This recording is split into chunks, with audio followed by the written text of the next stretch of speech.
Welcome to Brainish English Stories. When my mom and dad passed away in the same year, I was very young, maybe around 7. I felt like crying for them because I loved them so much. But when I went near their box, I wasn't alone. My dad left a lot of money behind. Some people didn't like him.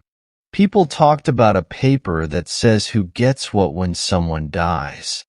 My dad mentioned one family member who hadn't visited us in a long time. He didn't know why he was upset with us. This family member was my uncle. He was nice but had a problem with gambling. I found papers where he promised to pay money back but didn't. I went to the box. I thought I'd cry a lot. My home felt empty without my parents. Someone held my hand and said, "I orgu. It's okay to cry for those who won't come back." It was him, my uncle with the papers. But when I should have cried, I saw him and others and I felt shy. I couldn't cry even though I was sad. It's hard to be shy when you're sad. Do you understand how shy I am? It's tricky. You, readers, are different from me. I was so shy and good that even when I turned 21, I didn't want to leave my other uncle, who was like me and my mom, to take care of me. It's funny. Why would I lie to you? I don't ask you questions, and you don't ask me. So why lie? But I didn't fully explain why I didn't ask about my childhood money and why I stayed in that bright white house with its pretty balcony, big stairs, and flowery pillars. Did I like the house? Yep. Did I love my uncle who looked after my money? Yep. Was I too shy to ask about my money when I turned 21 because I trusted him? Yep. Was there anything else keeping me there? If you looked at me funny, I'd blush and say, yep. Even now, with lots of white hair, I'd confess like a guilty kid. No, it's not just the house and uncle I liked. There was someone else. Besides my cousin and uncle, my aunt died. The house and a fluffy dog. There was somebody else. This somebody can change a bad person, impress a shy one, turn business people into poets, and shake up professors, blowing away their rules like spider webs. Yep, this charming somebody made me stay under control even after I got 15,000 Romanian lei when I turned 21. You've probably figured out my secret by now.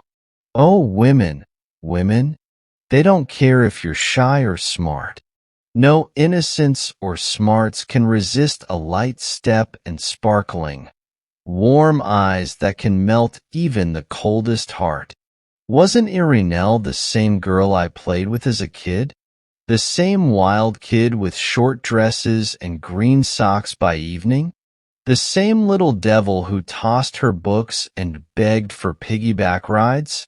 The little girl grew up into a woman, and instead of the soft, innocent eyes that I got lost in, there were now two mischievous flames that showed me life in all its pleasures and feelings. Now Irinel would hold my hand. She was 15 now, and her hand felt different, warmer, softer, but I didn't know why.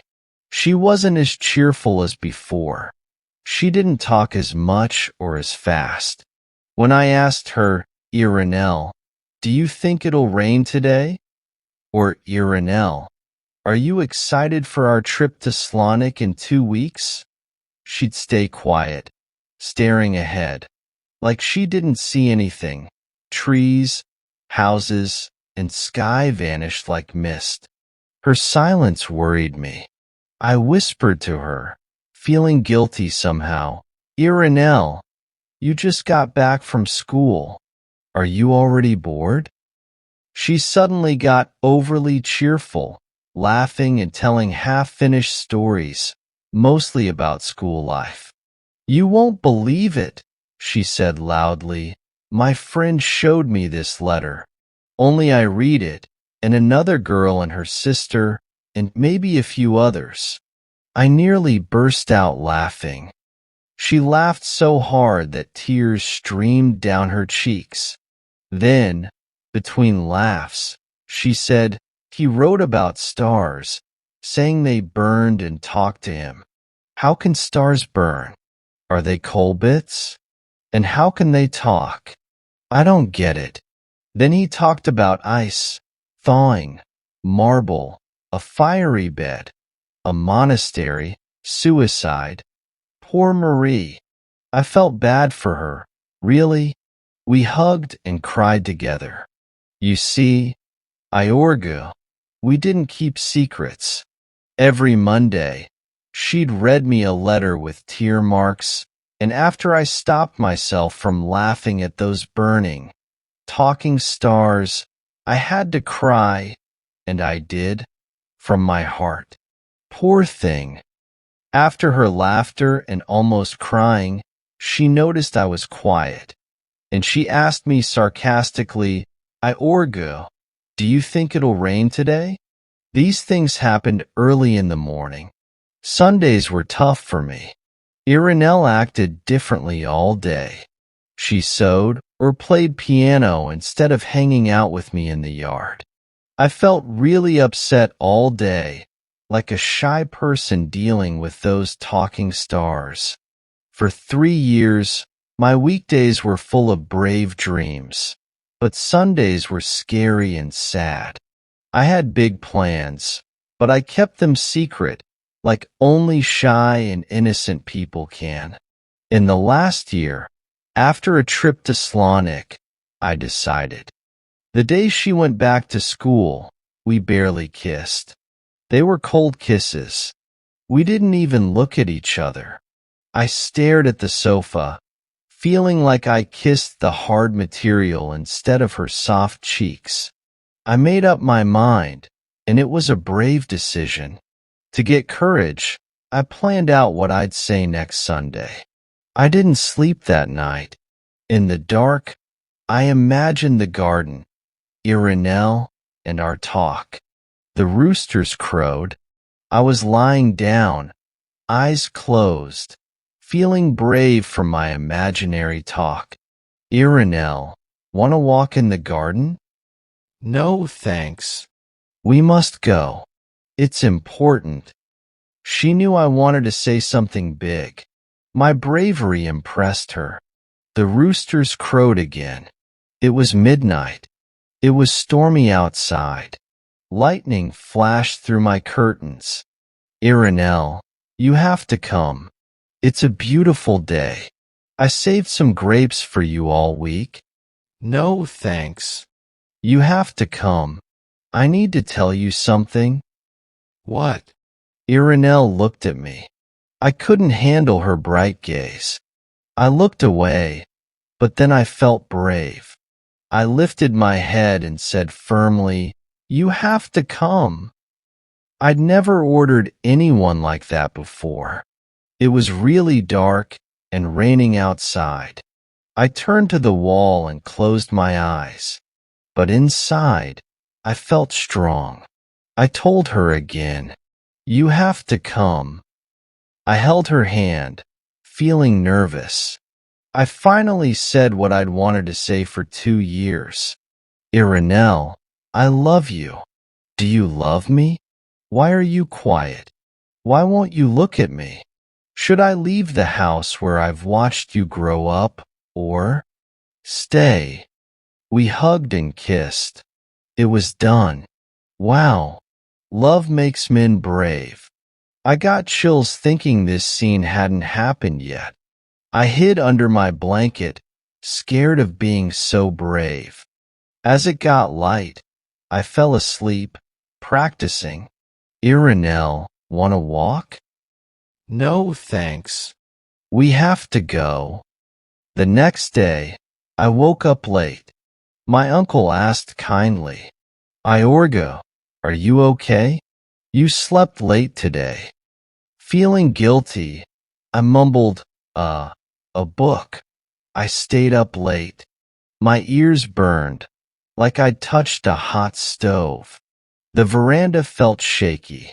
I thought about my uncle. He was a good man.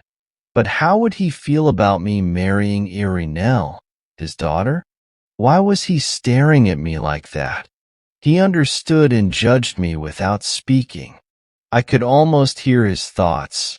I didn't think you'd turn my daughter's head like this. What would your mom say? Why didn't he look away? Did he see something else? I don't know if I did something bad, but his stare felt like a harsh judgment. He seemed like a giant, a wall between me and Irinel. I felt like he thought, what a bad kid. Old ways are disappearing with the old people. I felt like hiding under my chair. My uncle said, Iorgu, you haven't had coffee. Are you okay? His words felt gentle, but I knew what he meant. It's tough when a good person is disappointed in you. Why do people get punished? Punishment is for doing wrong. I almost wished my uncle would punish me.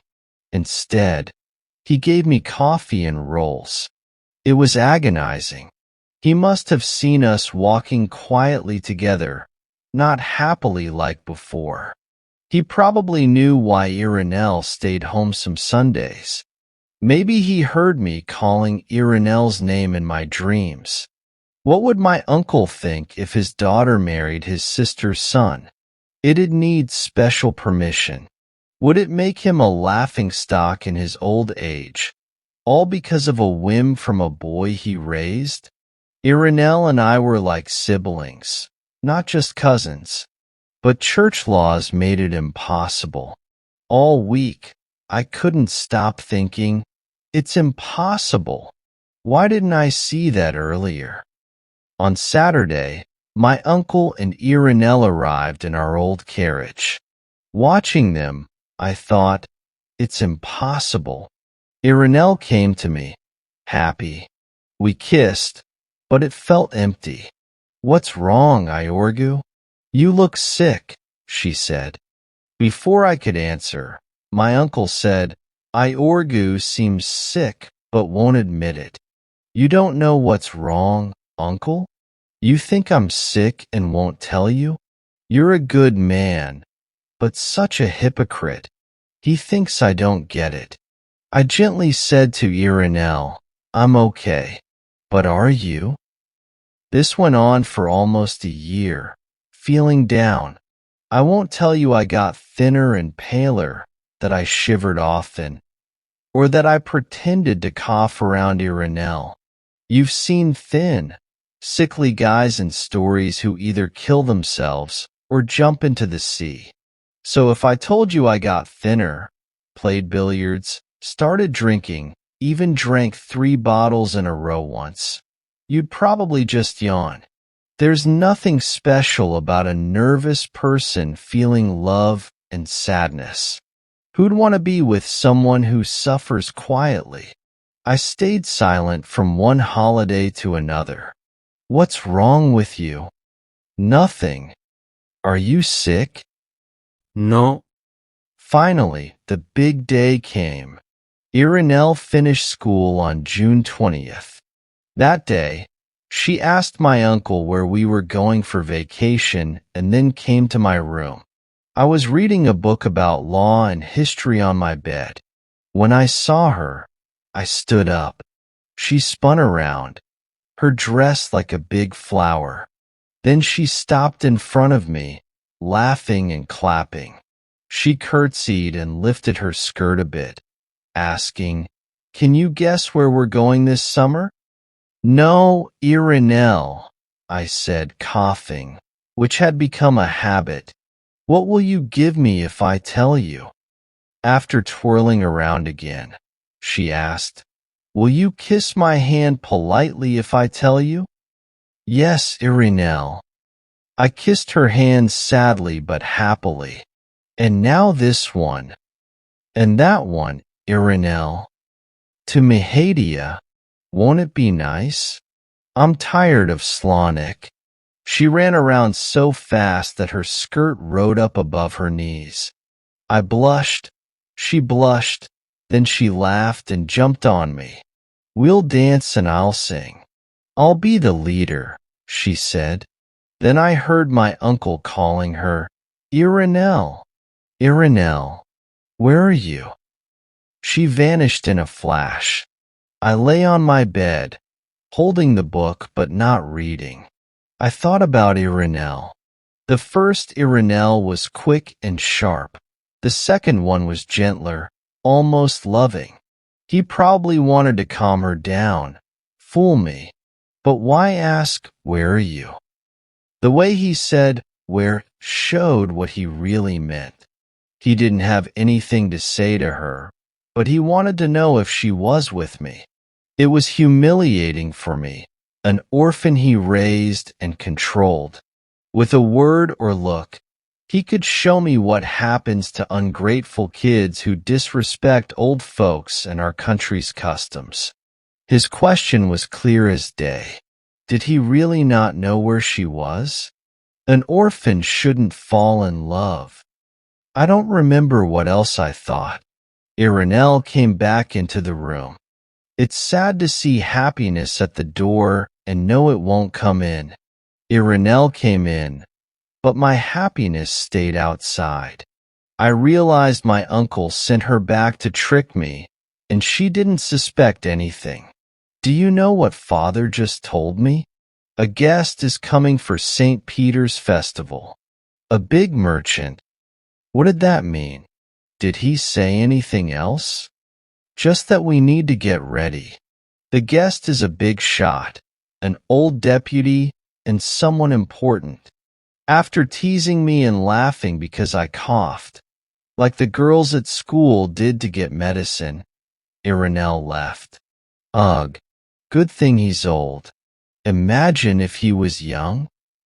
On St. Peter's Day, I was so nervous I jumped at every sound. Haven't old men been known to marry young girls? For 3 hours, I wandered around, waiting anxiously for this rival. Am I fooling myself? Waiting for him felt just like waiting for Irinel. I wanted to see him, just for a moment, to know who he was. At 10 o'clock, a carriage arrived. Someone stepped out. When I saw him, I laughed. He was very frail, very old. He looked smart in his black coat and red tie. I greeted him respectfully, almost kindly, then quietly went to the garden. The beautiful garden seemed sad and empty, mirroring my heart. Everything felt indifferent. The garden gate opened quickly, like the wind pushed it. Irinel appeared. She looked around and flew towards me. Her dress fluttered in the breeze. She was pale and took my hand, trembling. She tried to speak but stopped, saying, "Wait, let me catch my breath." Then she looked at me. Her eyes were intense. They seemed like a deep, endless ocean in a storm. I looked away, scared and overwhelmed. I thought about my boots. Had they cleaned them today? They must have. They clean them every day, right? Iorgo, do you know why that old man's here? No, I said calmly, feeling stupid. Had they cleaned my boots? Maybe the grass was still dewy. Iorgo, do you know what Father told me? No. He said, "Put on your favorite dress." But do you know why? Of course, I said. She trembled. I replied as I wiped dust off my boot. Of course I know. Isn't today a big celebration? Oh, she said, pulling her hand away. You don't get it. You're so clueless and indifferent. Clueless? I understood everything from her look and emotion. With fake calmness, I dusted the other boot. The old man's here, Irinel, I started. She turned pale, her lip trembling, eyes darkening. The old man's here, Irinel. So what? He's having dinner with us? Great. More people at the table. Was it me talking? It was just us in the garden. The old man's here. Oh, she cried, covering her eyes. The old man's here, and someone's leaving this house. Irinel started crying. What about him? He has a son, an engineer. Engineer? He studied engineering? Yes, he did. Irinel snapped, wiping her tears. Yes, he studied engineering, and someone's leaving. I watched her go inside, wiping her tears. Then I lay under a tree. Nature was lively. Apple trees bent, sparrows chirped, and sunlight touched my face. Tears fell, and I stood up. Somebody's leaving, I said sadly, looking towards the house. The next day, I showed my uncle a fake doctor's note, saying I needed to go to Borbul for a lung problem. I won't dwell on this. I kissed my uncle's hand in Irinel's. Irinel. As the train crossed the border, I wondered, what if she hadn't looked at me like that? What if she asked what I wanted to say? Such shyness is madness. How could I have convinced my uncle? Wasn't Irinel like my sister? No, it's impossible. It's impossible. The train whistled, and a few tears fell. Looking back at the country, I waved inside, Goodbye, Irinel.